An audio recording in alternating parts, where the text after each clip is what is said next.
المستقيم غير المغضوب عليهم. بسم الله قل هو الله أحد.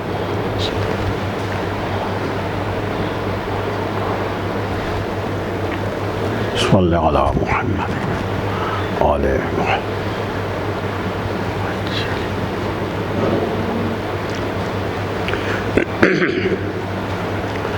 اعوذ باللہ من الشیطان اللعین الرجیم. بسم اللہ الرحمن الرحیم. الحمد للہ رب العالمین والعاقبۃ للمتقین والجنۃ للموحدین والنار للملحدین والصلاة والسلام علی رسول اللہ وآلہ الطیبین الطاہرین ولعنۃ اللہ علی اعدائہم اجمعین. اما بعد فقد قال اللہ تبارک وتعالی وقولہ الحق. بسم اللہ الرحمن الرحیم. ومن الناس من یشری نفسہ ابتغاء مرضات اللہ واللہ رؤوف بالعباد. صلوات بھیجے محمد وآل محمد پر. اللہم صلی علی محمد وآل محمد. سورہ بقرہ کی یہ 207ویں آیت ہے جس کو تلاوت کی سعادت حاصل کی ہے. یہ آیت مولا کائنات حضرت علی ابن ابی طالب علیہ السلام کی ایک جانبازی اور سرفروشی کے ایسے مرقع کو پیش کرتی ہے جس سے اسلام نے جو کچھ بھی عروج پایا وہ اسی سیرت طیبہ کی قربانیوں کے طفیل میں ہمیں حاصل ہوا ہے. مولا کائنات ہر مقام پر سینہ سپر رہے. آپ کے والد حضرت ابو طالب علیہ السلام جس طرح پیغمبر اسلام کے سینہ سپر رہے، چنانچہ حضرت ابو طالب کے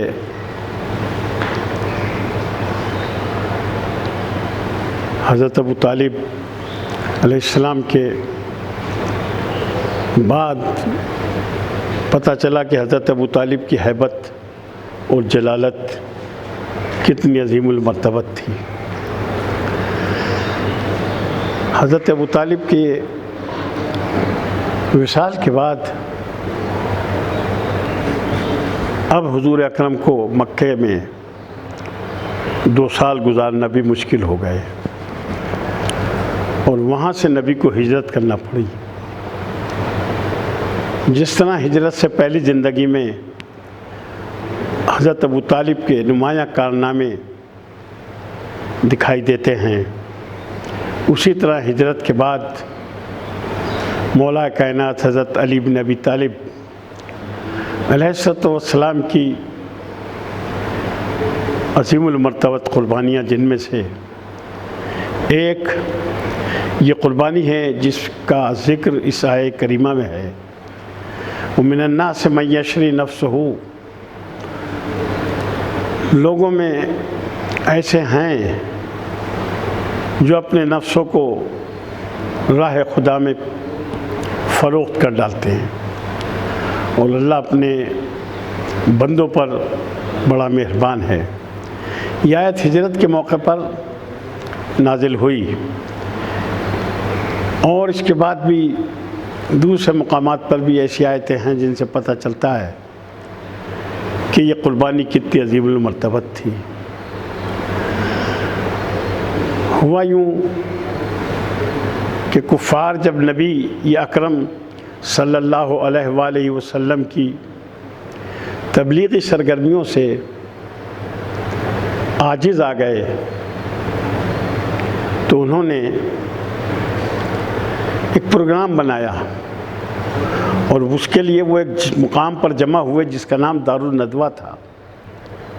یہ ان کا کمیونٹی ہال تھا.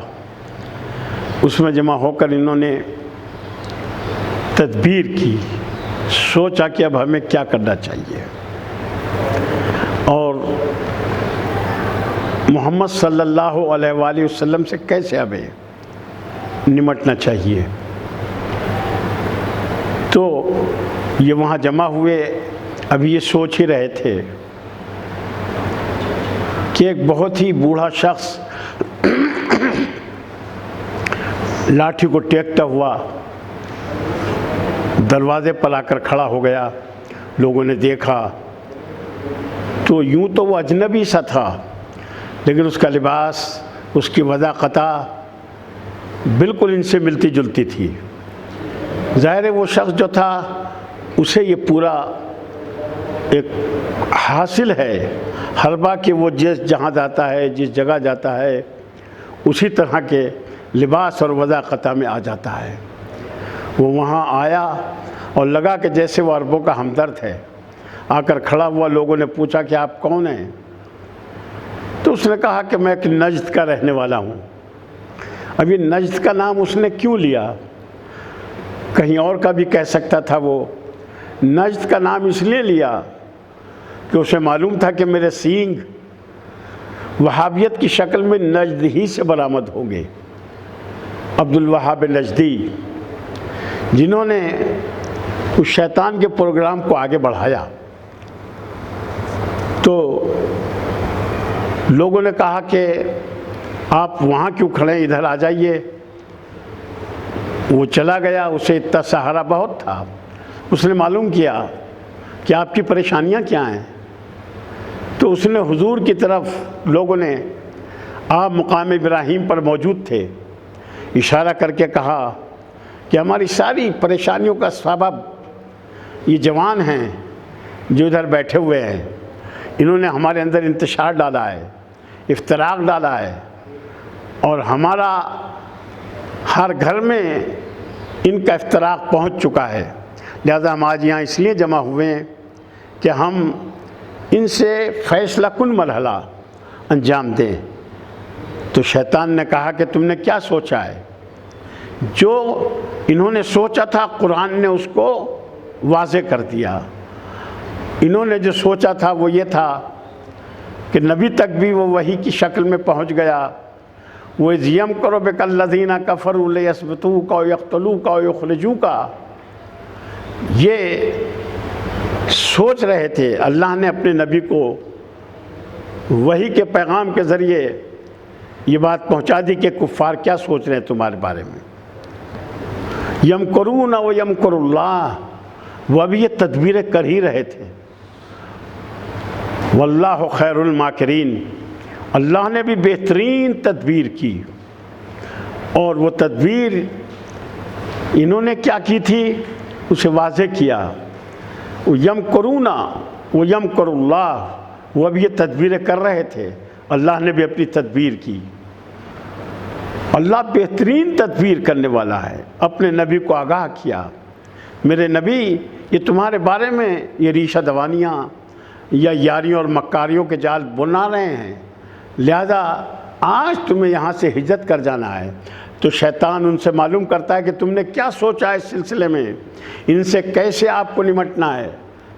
تو قرآن نے بتایا کہ ان کو ہم یہ کریں گے کہ ہم یہاں سے دیس نکالا دیں گے. یمکرون و یمکر اللہ واللہ خیر الماکرین. اذ یمکر بک الذین کفروا. کافر یہ ریشہ دوانیاں کر رہے تھے. یثبتوک. ہم یا تو انہیں کسی کال کوٹھڑی میں ڈال دیں گے. شیطان نے کہا نہیں، یہ کوئی رائے نہیں ہے، یہ اچھی رائے نہیں ہے تمہاری. تم انہیں کال کوٹھڑی میں ڈالو گے، ان کے قبیلے والے آئیں گے اور تم سے چھڑا کے لے جائیں گے. وہ ابھی اتنے کمزور نہیں ہیں. او یقتلوک. یا ان کو قتل کر دیں گے. تو پھر شیطان نے کہا کہ یہ بھی رائے بہت اچھی نہیں ہے، اس لیے کہ تم انہیں قتل کرو گے. بنی ہاشم کی تلواریں کند نہیں ہیں، وہ آئیں گے اور پھر انتقام لیں گے، خون ریزی ہوگی. پھر تیسری رائے پیش کی عتبہ بن ابی جہل نے کہا کہ ہم یہ کرتے ہیں کہ ایک ایک خاندان سے، ہر خاندان سے ایک ایک آدمی لیتے ہیں، اور لینے کے بعد پھر رات میں کسی وقت جا کے ان کے اوپر حملہ کر دیں گے۔ شیطان نے کہا کہ یہ رائے بہت اچھی ہے، سب سے مل کر بنی ہاشم مقابلہ نہیں کر سکیں گے۔ چنانچہ یہ اللہ نے تدبیر اپنے نبی کو بتائی کہ آپ تو یہاں سے تشریف لے جائیے، ہجرت کر جائیے، اور اپنے بستر پر مولا علی علیہ السلام کو آپ لٹا جائیے۔ چنانچہ پیغمبر اسلام نے جناب مولا کائنات سے کہا علی تم میرے بستر پر سو جاؤ، اور میں آج یہاں سے ہجرت کر رہا ہوں۔ نبی کا یہ فرمانا کہ تم میرے بستر پر لیٹ جاؤ، تو علی نے جواب دیا کیا میں ایسا کروں تو آپ کی جان تو بچ جائے گی؟ کہا ہاں میں محفوظ رہوں گا، تم میرے بستر پر سو جاؤ، لیٹ جاؤ۔ بات لیٹنے کی نہیں تھی، خالی سونے کی تھی، اس لیے مولا کائنات بستر رسالت پر لیٹے تو بالکل ایسے ہی بن کر لیٹے جو جیسے رسول روز آرام کرتے تھے، جس طریقے سے آج کسی بھی ہر ایک لیٹنے والے کی ضرورت نہیں تھی، اس کی ضرورت تھی جو نبی کے ہر شب و روز سے واقف ہو، رات دن سے واقف ہو، ان کی کروٹ کروٹ سے واقف ہو۔ اس لحاظ سے مولا کائنات نے کہا اگر میں ایسا کروں تو آپ کی جان بچ جائے گی؟ کہا ہاں علی ایسا ہی ہے، آپ میرے بستر پر سو جائیں۔ علی بستر رسالت پر سو گئے۔ کفار قریش رات بھر گھر کو گھیرے رہے، اور رات بھر جب گھر گھرا رہا وہ سمجھتے رہے کہ نبی ابھی اپنے بستر پر سو رہے ہیں۔ جب رات زیادہ چھٹ گئی اور صبح کے قریب ہوئی تو یہ کفار قریش رسول کے گھر میں داخل ہوئے تو دیکھا کہ مولا کائنات بستر رسالت پر سو رہے ہیں۔ کفار نے علی سے پوچھا کہ وہ کہاں چلے گئے تمہارے صاحب؟ تو علی نے ارشاد فرمایا کہا مجھے کیا، کو تم مجھے دیکھ کر تھوڑے ہی گئے تھے جو مجھ سے یہ پوچھنے کا حق رکھتے ہو؟ اور بس اس کے بعد مولا کائنات نے جب یہ کہا تو وہ سب کے سب باہر ہو گئے اور اپنے آپ پر خود ہی نفرین کرتے ہوئے چلے گئے، اور یہ کہتے ہوئے چلے گئے کہ یہ تو عجیب ہمارے ساتھ حادثہ ہو گیا، ہم نے اتنی محنتیں بھی کی لیکن ہم انہیں نہ پا سکے، مگر یہ واقعہ کوئی اتنا معمولی نہیں تھا، یہ اللہ کا پورا نظام تھا جو اس میں کام کر رہا تھا۔ جب علی بستر رسالت پر لیٹے تو خداوند عالم نے اپنے فرشتوں سے خطاب کر کے کہا تم میں کوئی ایسا ہے کہ جو ایک بھائی پر دوسرے بھائی جان قربان کر دے؟ میں نے جبرائیل اور میکائیل تمہیں بھائی بھائی پیدا کیا ہے، تم میں ایسا ہے کوئی جو اپنی جان قربان کرے ایک دوسرے پر؟ تو انہوں نے کہا نہیں، ہم تو بس یہی چاہتے ہیں کہ پروردگار تیری عبادت کرتے رہیں، تیری پرستش کرتے رہیں۔ تو خداوند عالم نے کہا دیکھو میں نے محمد اور علی کو دونوں کو بھائی بھائی پیدا کیا ہے، دیکھو ایک بھائی دوسرے کے لیے کیسے جانثاری کر رہا ہے، کس طرح جاں بازی کر رہا ہے۔ بس کہا جاؤ تم اور اب اپنی ان عبادتوں کو چھوڑ کے جو کرتے ہو اور جسے تم یہ سمجھتے ہو کہ یہ عبادت ہے، آج اس سے بڑی عبادت یہ ہے کہ علی کی بارگاہ میں جاؤ، اور علی کی بارگاہ میں جانے کے بعد تم علی کے دائیں بائیں کھڑے ہو جاؤ۔ جبرائیل دائیں کھڑے ہوئے، میکائیل بائیں کی طرف کھڑے ہو گئے، اور یوں علی کی حفاظت بھی کرتے رہے اور ان کو درود و سلام بھی بھیجتے رہے، اور ہمیں بھی یہ بتاتے رہے کہ دیکھو علی کی نصرت کرنا ہر اعتبار سے دین ہے، ہر اعتبار سے دینی بیداری اور دینی خدمت ہے۔ چنانچہ جبرائیل و میکائیل رات بھر علی کی اسی طریقے سے جاں بازی و سرفروشی کے قصیدے پڑھتے رہے، اور جب مولا کائنات صبح ہوئی تو یہ آج علی کا لیٹنا بستر رسول پر اس لیے بھی بہت ضروری تھا کہ کوئی اور دوسرا ہوتا تو یہ کام اس سے نہیں ہو سکتا تھا، اس لیے کہ خالی لیٹنا نہیں تھا بلکہ یہ علی کی جانشینی کا مسئلہ بھی تھا۔ علی کی جانشینی کا مسئلہ اس طرح تھا کہ جب نبی چلے جائیں گے اور جب صبح ہوگی اور علی اس گھر میں ہوں گے تو یہ پتہ چلے گا کہ یہ گھر وہ گھر نہیں ہے جسے ایک دن کے لیے بھی خالی چھوڑا جا سکے، تاکہ یہ پتہ چلے کہ نبی کے بعد اس گھر کا وارث کون ہے، اس گھر کی حفاظت کرنے والا کون ہے، اس گھر پہ اگر کوئی آئے دین لینے کے لیے تو وہ شخصیت علی کی ہے جس سے دین لیا جا سکتا ہے۔ چنانچہ علی چلے جاتے ہیں اور نبی اپنی جتنی امانتیں کفار کی ان کے پاس تھیں وہ علی کے حوالے کر دیتے عزیزان گرامی۔ اور علی کو دے کر اب اتنا کم وقت میں علی نبی کا ہجرت کرنا، اتنا وقت نہیں تھا کہ یہ بتا کے جاتے کہ کس کی کتنی امانت ہے، کس کے کتنے پیسے ہیں، کس کا کتنا مال ہے۔ کیوں؟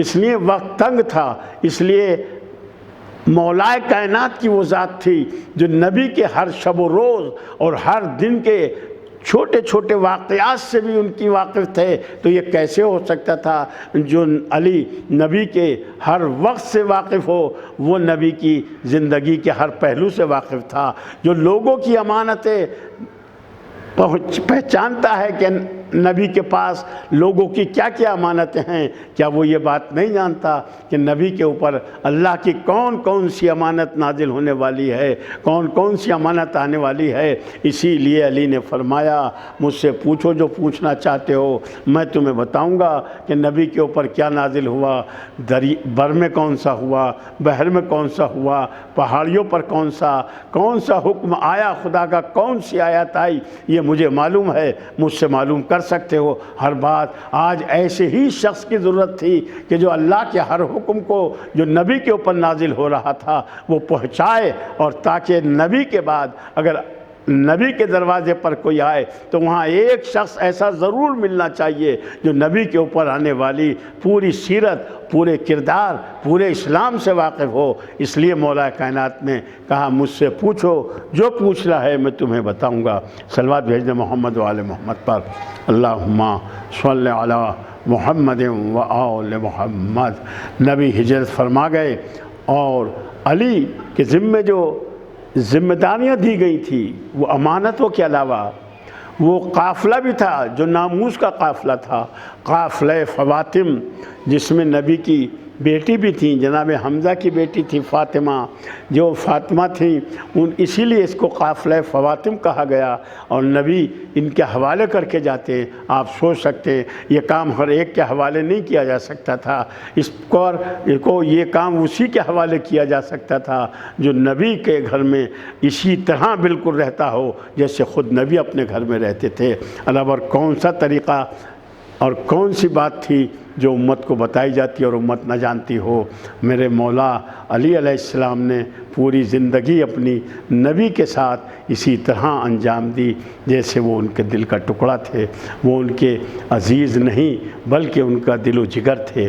اسی لیے آج سے جو دروازہ کھلا، آج سے جو علی کے اوپر دروازہ کھلا، وہ دروازہ تھا جہاں تمام جنگوں میں، کسی بھی جنگ میں آپ دیکھ لیں مولا کائنات سے یہ چیز بہت عجیب و غریب طریقے پر پیش آئی کہ آپ نے ہر جگہ اسلام کو بچانے کے لیے جہاں سونے کا موقع تھا وہاں سو کر دین بچایا، اور جہاں جاگ کر بچانے کا تھا وہاں علی نے جاگ کر دین بچایا۔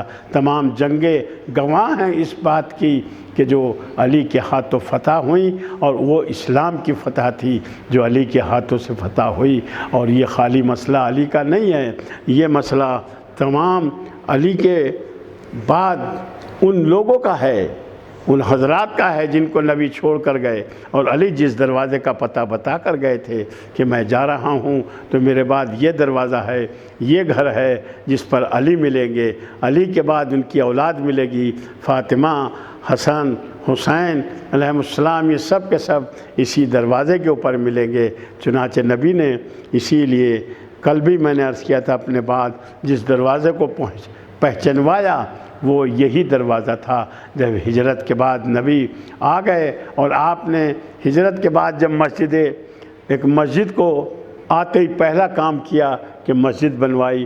جب مسجد بنوائی تو تمام مہاجرین آ گئے مدینے میں، اور مسجد کے چاروں طرف لوگوں نے اپنے گھر بنانے شروع کیے۔ جب سب لوگوں کے گھر بن گئے، جن کے بن گئے، کچھ کے تو بن ہی نہ سکے، جن لوگوں نے کوششیں کی ان کے گھر مسجد سے بالکل ملے ہوئے بن گئے۔ یہ روایات شیعہ سنی ساری کتابوں میں ہے۔ جب وہ گھر بن گیا اور مسجد بن گئی، لوگوں کے گھر بن گئے، تو پھر یہ ہوا کہ حکم خدا آ گیا، اے نبی یا تو سب دروازے بند کر دیے جائیں گے، بس تمہارا دروازہ اور میرا دروازہ کھلا رہے گا، سب کے دروازے بند ہو جائیں۔ یہ نبی بتانا چاہتے تھے کہ میرے بعد امت کو کس دروازے کے اوپر آنا چاہیے۔ چنانچہ یہ دروازہ بند، سب کے دروازے بند ہوئے۔ امت کے لوگوں نے، اصحاب نے بہت کوششیں کی کہ ہمارا گھر کھلا رہے، ہمارا دروازہ کھلا رہے۔ جناب حمزہ سید الشہداء بھی آئے اور آنے کے بعد کہا بیٹا محمد ہمارا دروازہ بھی کیا بند ہوگا؟ نبی نے فرمایا چچا آپ مجھے بہت پیارے ہیں لیکن یہ دروازہ تو آپ کا بھی بند ہوگا۔ یہ بڑا عظیم الشان جواب تھا نبی کا، اور حمزہ کا یہ کہنا بالکل وہی معنی رکھتا تھا۔ جب نبی نے اہل بیت کو اپنی چادر میں لیا ہے تو جناب ام سلمہ نے چاہا تھا کہ وہ بھی چادر کے اندر آ جائیں، تو نبی نے کہا تھا ام سلمہ تم بہت پیاری ہو، بہت ٹھیک ہو، بہت نیک ہو، لیکن اس میں نہیں آ سکتی، یہ مسئلہ الگ سے ہے۔ بس یہی جواب جناب حمزہ کو دیا تھا، چچا مجھے بہت پیارے ہیں۔ چونکہ حمزہ جب اسلام لائے ہیں تو نبی نے اپنی کمر کو مضبوط ہونے کا احساس کیا، لیکن اس موقع پر نبی نے کہا چچا یہ تو اگر کوئی ایک دروازہ فاطمہ کے علاوہ کھلا ہوتا، علی کے علاوہ کھلا ہوتا تو وہ دروازہ آپ کا ہوتا، مگر یہ دروازہ تو آپ کا بھی بند ہوگا۔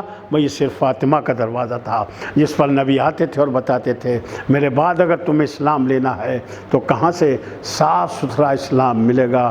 جب بھی آتے آ کے دروازے سیدہ پہ سلام کرتے، اور سلام کرنے کے بعد پھر جاتے اور پھر نماز پڑھ کے آتے، پھر سلام کرتے۔ صحابہ دیکھتے رہے برابر اس گھر کو کہ نبی کس دروازے کے اوپر آ رہے ہیں۔ آپ ملاحظہ کریں اور توجہ کریں، جب یہ گھر کا دروازہ کھلا رہا، اور یہ ہو سکتا تھا کیونکہ شہزادی فاطمہ نبی کی بیٹی تھی، لخت دل تھیں، یہ ہو سکتا تھا کوئی کہتا کہ نبی نے یہ فاطمہ کی محبت میں ایسا کیا ہوگا۔ نہیں، فاطمہ کی محبت میں نہیں، یہ دین کی ضرورت میں ایسا اقدام کیا گیا تھا۔ جناب فاطمہ کا دروازہ کھلا ہے، اور جب یہ کھلا رہا تو اگر خالی محبت میں ہوتا بیٹی کی تو یہ دروازہ بھی اس دن بند ہو جاتا، جب نبی تو نماز پڑھ رہے تھے، اور انہی کے لخت دل جو نبی کے بھی لخت جگر تھے وہ آ کر نبی کی پشت کے اوپر سوار ہو جاتے ہیں، اور جب سوار ہو جاتے ہیں تو نبی انہیں نہیں ہٹاتے، وہ جب خود ہٹ جاتے ہیں تو نبی سجدے سے سر اٹھاتے ہیں۔